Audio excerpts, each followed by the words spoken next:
ഇന്ന് നമ്മൾ തയ്യാറാക്കാൻ പോണത് വളരെ ടേസ്റ്റി ആയിട്ടുള്ള ഒരു അടിപൊളി അപ്പത്തിൻ്റെ റെസിപ്പിയാണ്. അപ്പോൾ ഇത് വളരെ സോഫ്റ്റ് ആയിട്ടുള്ള ഒരു അപ്പമാണ്. ഇതിന് പ്രത്യേകത ഉണ്ട്, ഇതിൽ ബേക്കിംഗ് പൗഡറോ ബേക്കിംഗ് സോഡയോ ഈസ്റ്റോ ഒന്നും ചേർക്കണില്ല.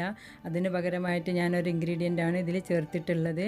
അപ്പോൾ ഇത് നിങ്ങൾക്ക് ക്രിസ്പിയോടെയാണ് കഴിക്കാൻ ഇഷ്ടമുണ്ടെങ്കിൽ അങ്ങനെയും കഴിക്കുക, സോഫ്റ്റായിട്ടാണ് കഴിക്കാൻ ഇഷ്ടമുണ്ടെങ്കിൽ അങ്ങനെ ഉണ്ടാക്കിയിട്ട് നിങ്ങൾക്ക് കഴിക്കുക. അപ്പോൾ നമുക്ക് വീഡിയോയിലോട്ട് പോകാം. ഈ അപ്പം ഉണ്ടാക്കാനായിട്ട് ഞാനിവിടെ 2 ഗ്ലാസ് പച്ചരിയാണ് എടുത്തത്. അപ്പോൾ നല്ല ക്വാളിറ്റി ഉള്ള വൈറ്റ് പച്ചരി തന്നെ നോക്കിയിട്ട് എടുക്കുക. അപ്പോൾ ഇതൊരു 250 ml കപ്പാണ്, നോർമൽ ഗ്ലാസിൻ്റെ അളവ് തന്നെയാണ്. പിന്നെ ഇത് ഞാൻ നല്ല കഴുകിയതിന് ശേഷം കുതിർക്കാൻ വെച്ചിട്ടുണ്ടായിരുന്നു. 4 മണിക്കൂർ കുതിർത്ത അരിയാണ്.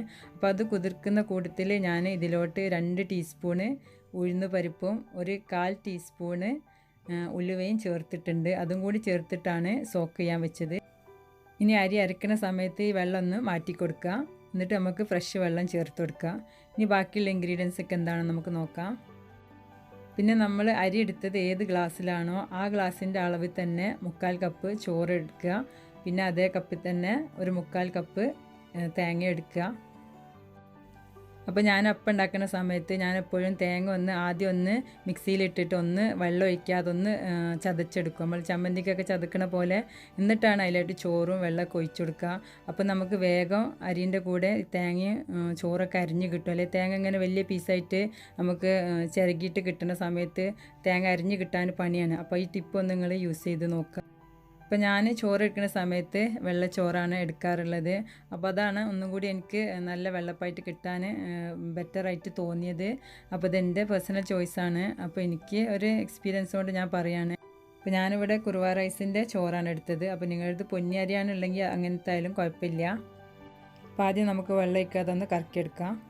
അപ്പോൾ തേങ്ങ ഒന്ന് മിക്സിയിലൊന്ന് ചതച്ചതിന് ശേഷം ഞാൻ അതിലോട്ട് ചോറും കുറച്ച് വെള്ളം ഒഴിച്ചെടുത്തിട്ടുണ്ട്. അപ്പോൾ ഇത് നല്ലോണം ഒന്ന് അരച്ചിട്ടെടുക്കാം. അപ്പോൾ ഒന്ന് അരിഞ്ഞ് കിട്ടിയാൽ മതി. ഇനി ബാക്കി നമുക്ക് അരിൻ്റെ കൂടെ അരച്ചിട്ടെടുക്കാം. അപ്പോൾ ഞാൻ 2 പോർഷനായിട്ടാണ് അരി അരക്കുന്നത്. അപ്പോൾ ആദ്യം ഇതിലോട്ട് കുറച്ച് ചേർത്തിട്ട് നല്ലോണം ഒന്ന് ഫൈനായിട്ട് അരിഞ്ഞ് കിട്ടണം. അപ്പോൾ പകുതി അരി ഇതിലോട്ട് ചേർത്ത് കൊടുക്കുക. അപ്പോൾ വെള്ളം ഓൾറെഡി നമ്മൾ ഒഴിച്ച വെള്ളം തന്നെ ഉണ്ട്. അപ്പോൾ അരിൻ്റെ മുകളിൽ കുറച്ച് വെള്ളം നിൽക്കണ മാതിരി ഒഴിച്ചെടുത്താൽ മതി.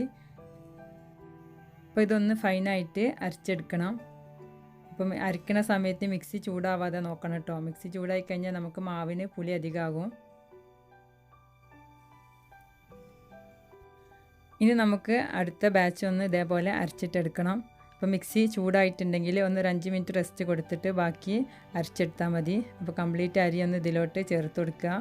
അപ്പോൾ ഞാനൊരു 1.25 ഗ്ലാസ് വെള്ളം മൊത്തത്തിൽ ചേർത്തിട്ടുണ്ട്. അപ്പോൾ അരിൻ്റെ മുകളിൽ കുറച്ചിങ്ങനെ വെള്ളം നിൽക്കുന്ന പോലെ തന്നെ നിങ്ങൾ അരച്ചിട്ട് എടുക്കണം. ഫൈനായിട്ട് അരച്ചെടുക്കാം.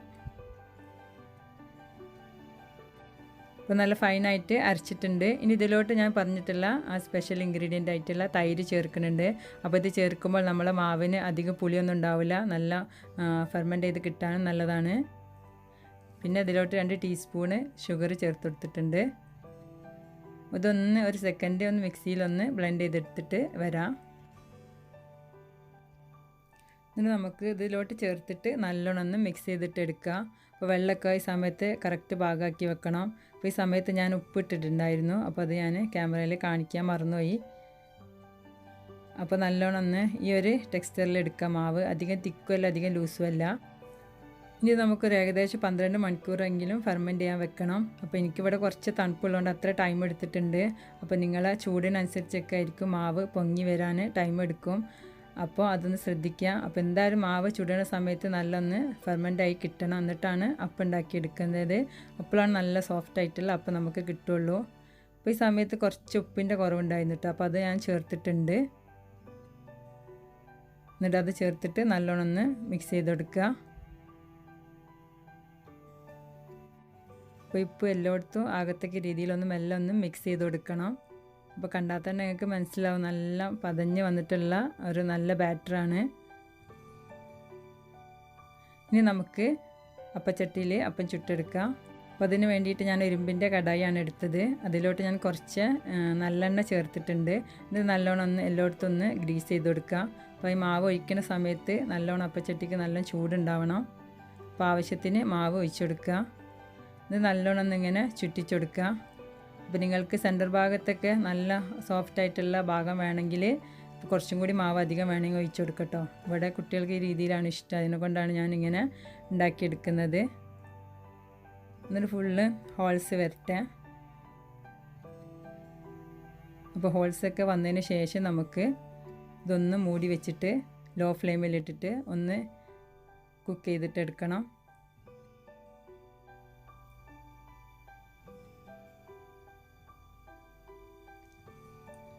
ഇനി നമുക്ക് തുറന്ന് നോക്കാം. അപ്പോൾ കറക്റ്റ് നല്ല പാകമായിട്ട് മുരിഞ്ഞിട്ടൊക്കെ കിട്ടിയിട്ടുണ്ട്. അപ്പോൾ ഇത്രയും ക്രിസ്പി വേണ്ടെങ്കിൽ കുറച്ച് മുന്നേ തന്നെ നിങ്ങൾക്ക് എടുക്കാം.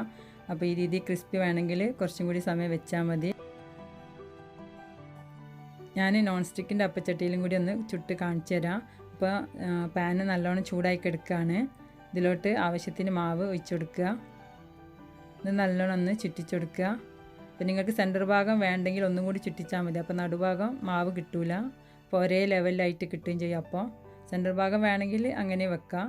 അപ്പോൾ ഒരു ചുറ്റലിങ്ങനെ ചുറ്റിച്ച് കൊടുത്താൽ മതി. അപ്പോൾ ഈ ഹോൾസൊക്കെ വരുന്ന സമയത്ത് നമുക്ക് മൂടി വെക്കുക. മൂടി വെക്കുന്ന സമയത്ത് നമുക്ക് തീ ഒന്ന് കുറച്ച് കൊടുക്കുക. അടുത്ത മാവ് ഒഴിക്കുന്ന സമയത്ത് തീ കൂട്ടി കൊടുക്കുക. എന്നിട്ട് ചട്ടി ഒന്ന് ചൂടാക്കുക. എന്നിട്ട് മാവ് ഒഴിച്ചതിന് ശേഷം ഇതുപോലെ തന്നെ ചെയ്തെടുക്കുക. അപ്പോൾ ടേസ്റ്റി ആയിട്ടുള്ള അപ്പം നിങ്ങൾക്ക് ഉണ്ടാക്കിയെടുക്കുക. അപ്പോൾ വീഡിയോസ് ഇഷ്ടമുണ്ടെങ്കിൽ ഒന്ന് സപ്പോർട്ട് ചെയ്യണേ. സബ്സ്ക്രൈബ് ചെയ്യാനും ഷെയർ ചെയ്യാനും ലൈക്ക് ചെയ്യാനൊന്നും മറക്കരുത്. ഇൻഷാ അല്ലാഹ് അടുത്ത വീഡിയോ ആയിട്ട് നമുക്ക് വീണ്ടും കാണാം.